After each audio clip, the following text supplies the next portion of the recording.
MGTOW men, welcome back. A couple of things today. I'm sure you've noticed, that men that date and get into relationships, they get into bad health habits. They start losing muscle, they get out of shape, they trade in what was once a strong diet for now a feeble diet.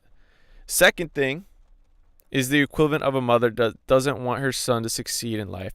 So she limits his opportunities and limits his ability to fly and to succeed. She prevents him from developing, and as a result, he never soars, he never becomes what he needs to become. This comes through in dating as well, and I've seen this with working out. The girlfriend thinks that you going out there to lift weights, going out there to run, you're only doing it to monkey branch from her. And I got a couple of these comments, and they represent both situations. Here's the first one. Same thing happened to me, bro. I hate to admit it, but in college I was very muscular and one of the biggest guys in the gym. Got a girlfriend and she was constantly convincing me not to go to the gym and stay in with her. In hindsight, she was probably insecure about other women. That's part of it. Maybe she's a little needy too. Basically, I constantly put her requests above my own needs. Skip the gym, babe? Okay, sure.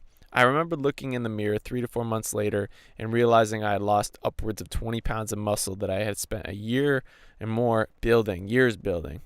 I feel for the always trying to please her trap and did other things like you mentioned as well. I have made it clear to a few women that wanted to date me that my exercise and health and fitness will always come before them.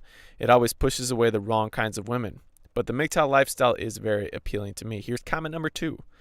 I'm 37 and was with my last girl for 8 years. Have 2 kids. When she got me, I was buff from 5 years of everyday going to the gym and lifting, both inside and outside. But after my sentence, I was hustling to provide for my family, her included, so I got thin from not eating and sleeping. But I got into jail again and got out about a year and a half ago. I had pumped up back again, just lifting, eating, and resting. But her stress out of that, on top of dealing with the snakes in the street for a living, I have to come home nagging constantly and accusing.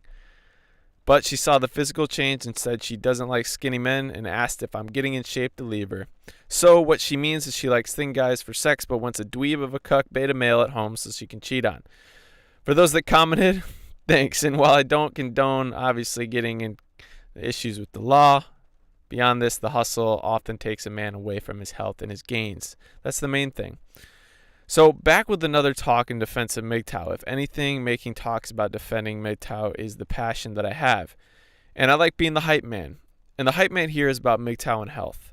I don't think this is talked about enough, but what I've always felt very compelling about MGTOW is the ability that it allows you to be on top of your diet and your exercise routine and your mental health.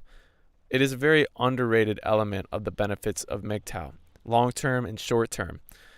You can get into a routine. And by being a lone wolf, I believe that you end up being a little bit harder. You end up not being so soft around the midsection, soft around your brain even, intellectually, mental strength. The single man is far more likely to be active, in my opinion. He is a lot less likely to be going out to nice restaurants, blowing money on that pay for food that is high in sugar, carbs, calories, and eventual weight gain. He's going to be able to invest more time into his exercise, lifting weights, going for bike rides, going out kayaking, surfing, running, rock climbing, camping, or doing martial arts or boxing. Not only is he able to have the time of the day to do that, he's going to have the energy to do that, or at least more likely to. And when you have more money in the bank to utilize on those other hobbies that might add to your health, your strength, and to keep the weight off, you're going to be able to just devote a little bit more of that energy to maintaining your health. And that might all that you need is that little bit more of a push, a little bit more gap in your day.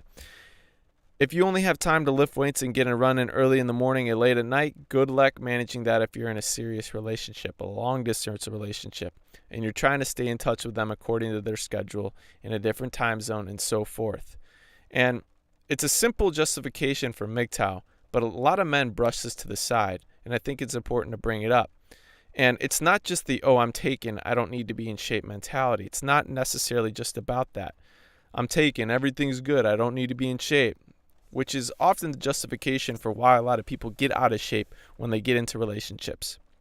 So this does happen. People get complacent, they get married, and the next thing you know, they're ballooning.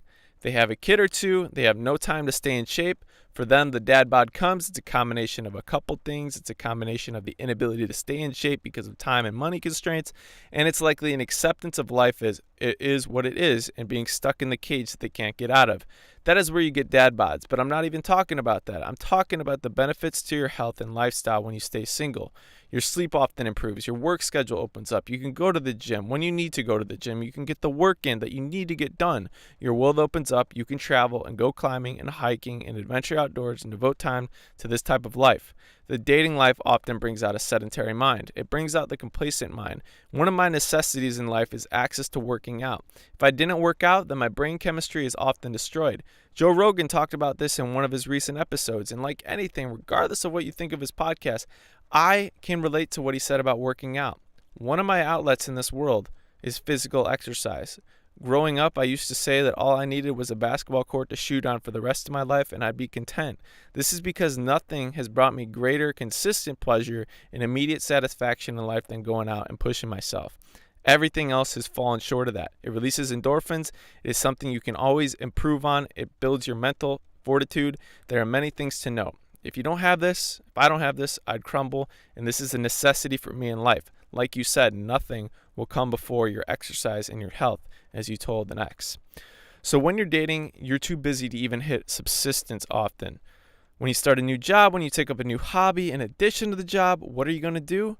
When you get home at work and you're beat, there's no time to nap and hit the gym late at night after that. You got to hit the gym right away, not tell her, or you got to keep it a secret that you're going to the gym so she doesn't know that you're gone because she wants you to come home and cuddle with her and do your time. Then you get takeout. And if you don't get takeout and get that pizza, then you're not punching your card and getting that time in that you need in order to satisfy her. Many of you have probably been there. I got some loose stats about this that I was reading in an article. I'm going to reference real quick. It was a 9-year survey done in Australia. And it noted that those that were in relationships tended to consume more fruit, vegetables, and not drink as much or smoke or eat as much fast food, but they tended to have higher body masses. I think part of this might be poorly conducted research according to ages. I think that this can be true for some people with families. They may cook more and get less takeout, but they're not exercising as much, and time tends to go more towards making money and socializing. I always found that when I'm single, you tend to be a better conductor of your daily life. This obviously relates to your first comment that I read, and obviously you don't have to deal with the complaints that you're monkey branching, but that would be a whole other red flag video than anything else. I go my own way because I can carve out my schedule for what I need to fit in terms of my diet and exercise, and when you're able to do that, you're able to do so many more things in life. It benefits your pocket, it benefits your health, it benefits your brain, your quality of life can improve, and it's a very underrated element of why I like going my own way. Just a few things to add about this, about MGTOW and health. I'm sure you got your own comments about this, and if you want me to expand on anything, I can. So, sunrisehoodie@gmail.com or sunrisehoodie on Twitter is where I'm at. Hoodies up, hoodies out.